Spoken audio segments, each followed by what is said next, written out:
মৰমৰ ছাত্ৰ-ছাত্ৰীসকল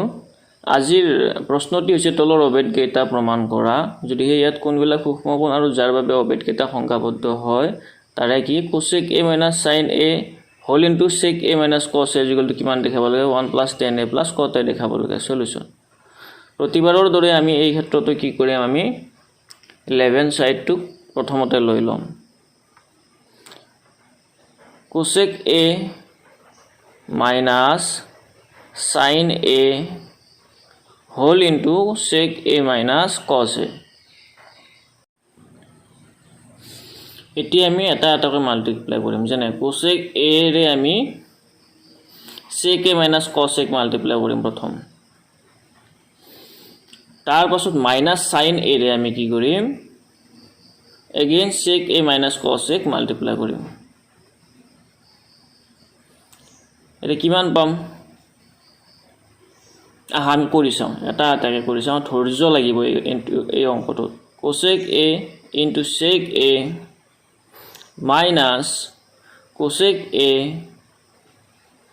into cos a এইটো হৈ গ'ল এতিয়া sin minus sin এ আমি মাল্টিপ্লাই কৰি minus sin a into sec a minus a plus hall sin a into cos a এতিয়া চোৱা cosec a into sin a sec a আছে গতে cosec a 1/sin a কৰি ললো আৰু sec a আমি কৰি ললো 1/cos a cosec a into cos a আছে এটো আমি কি কৰিম আমি ভাবিব লাগিব আমি কি কৰিলে বা কালৈকে পৰিৱৰ্তন কৰিলে ভাল হ'ব আমি ইয়াক 1/sin a লে পৰিৱৰ্তন কৰিলো আৰু cos a আমি হেনেকৈ ৰাখিলো sin a আমি হেনেকৈ ৰাখিলো sec a আমি 1/cos a লৈ পৰিৱৰ্তন কৰিলো আমি মানে সবকে sin a আৰু cos a লৈ ৰূপান্তৰ কৰি আছো হেতু তোমালোকে মন কৰা এতিয়া sin a into cos a এই লাইনটোত চোৱা তোমালোকে প্ৰত্যেকটোৱে sin a আৰু cos a ৰূপান্তৰ হিচাপে তোমালোকে পাবা অৰ্থাৎ আমি প্ৰত্যেককে sin a আৰু cos a লৈ ৰূপান্তৰ কৰিলো এতিয়া sin a আৰু cos a যেটো শেষত আছে sin a into cos a হেতুকে আমি প্ৰথম লৈ ললো তাৰ পাছত আমি 1/sin a আৰু 1/cos a আমি 1/sin a into cos a কৰি ললো এনেকৈ লিখিব পাৰো আমি ইয়াৰ পাছত চোৱা মাইনাস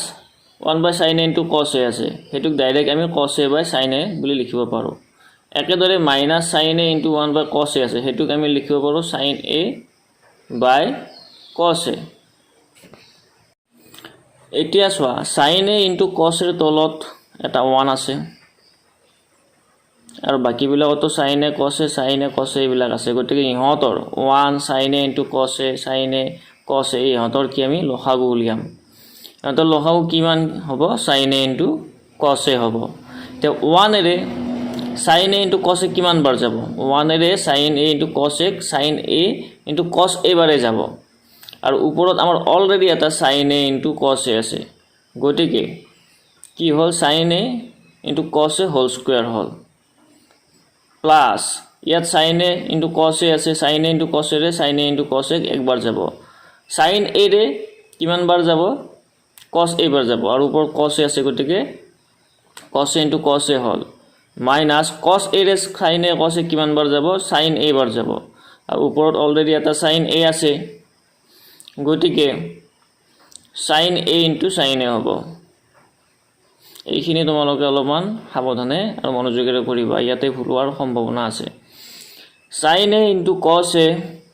তে ওপৰত কিমান পালো sin square a into cos square a পালো আমি প্লাস আমাৰ কি আছে 1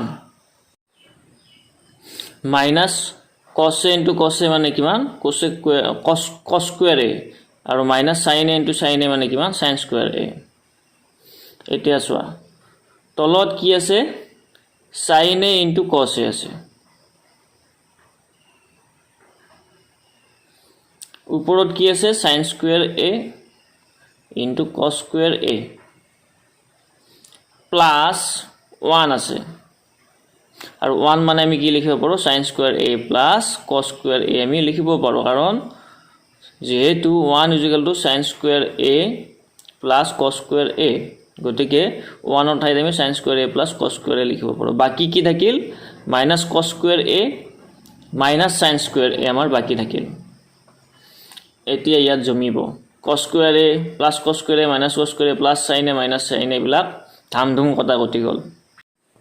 থাকিল কিমান sin square a into cos square a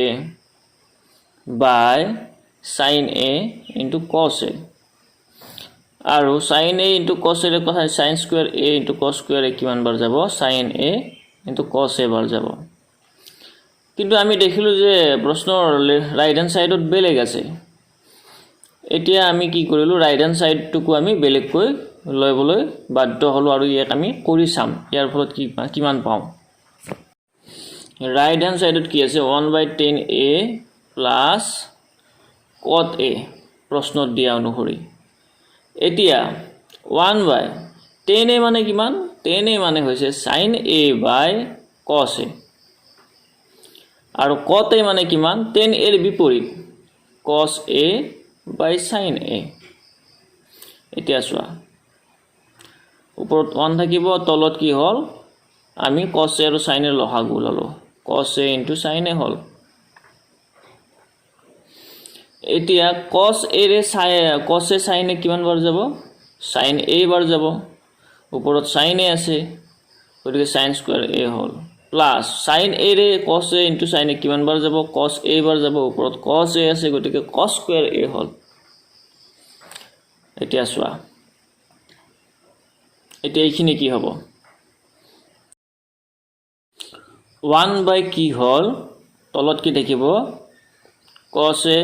into sin a আৰু cos a into sin a ৰ ওপৰত কি থাকিব sin square a plus cos square a মানে কিমান 1 এটা এইখিনি আমি কেনেকৈ সমাধান কৰিম একদম মনোযোগেৰে চাবা ওপৰত 1 থাকিল আৰু তলত কি থাকিল 1 by cos a into sin a আৰু ইহতৰ লগত তলত আমি কি কৰিলো cos a into sin a multiply কৰি দিলো আৰু cos a into sin a তলত মাল্টিপ্লাই কৰাৰ লগে লগে আমি ওপৰতো cos a into sin a ৰে মাল্টিপ্লাই কৰিবলৈ বাধ্য হলো কাৰণ কিয় তলত মাল্টিপ্লাই কৰিলে তলত মাল্টিপ্লাই যি সংখ্যাৰে কৰো আমি ওপৰতো সেই সংখ্যাৰে মাল্টিপ্লাই কৰি আলটিমেটলি কটাকটি যায় আমি সেম সংখ্যাটো পাই যাম কিন্তু এই ক্ষেত্ৰত চোৱা এতিয়া আমাৰ এই অংকটোৰ ক্ষেত্ৰত তলত কি হ'ল cos a into sin a আৰু ওপৰত cos a into sin a কটাকটি গল আৰু একেবাৰে ওপৰত কি থাকিল cos a into sin a থাকিল এইখিনি কিন্তু অকমান পাজল লগা তোমালোকে এইখিনি কনফিউজনটো অকমান প্ৰেক্টিছৰ জৰিয়তে চেষ্টা কৰিবা বুজিবলৈ সক্ষম হ'বা আমি কি পালো লেফট হ্যান্ড সাইডটো কৰি আহি আমি কি পালো sin a into cos a পালো যাক আমি 1 নম্বৰ বুলি নাম দিলো আৰু ৰাইট হ্যান্ড সাইডটো আমি কৰি আহি এই পাজলখিনি সমাধান কৰি আমি কি পালো sin a into cos a পালো এটো আমি 2 নম্বৰ নাম দিলো 1 আৰু 2 ৰ পৰা আমি কি দেখিলো 1 আৰু 2 ত আমি কি দেখিলো বা 1 আৰু 2 ৰ পৰা আমি কি পালো যে লেফট হ্যান্ড সাইডৰ যেটো মান sin a into cos a আৰু ৰাইট হ্যান্ড সাইডৰ যেটো মান sin a into cos a সমান সমান গতিকে লেফট হ্যান্ড সাইড সমান কি হ'ব ৰাইট হ্যান্ড সাইড হ'ব কাৰণ লেফট হ্যান্ড সাইডত আমি যেটো মান পাও ৰাইট হ্যান্ড সাইডতো আমি সেই মানটো আলটিমেটলি যাই যে পাও গতিকে left hand side is equal to right hand side প্রমাণিত হল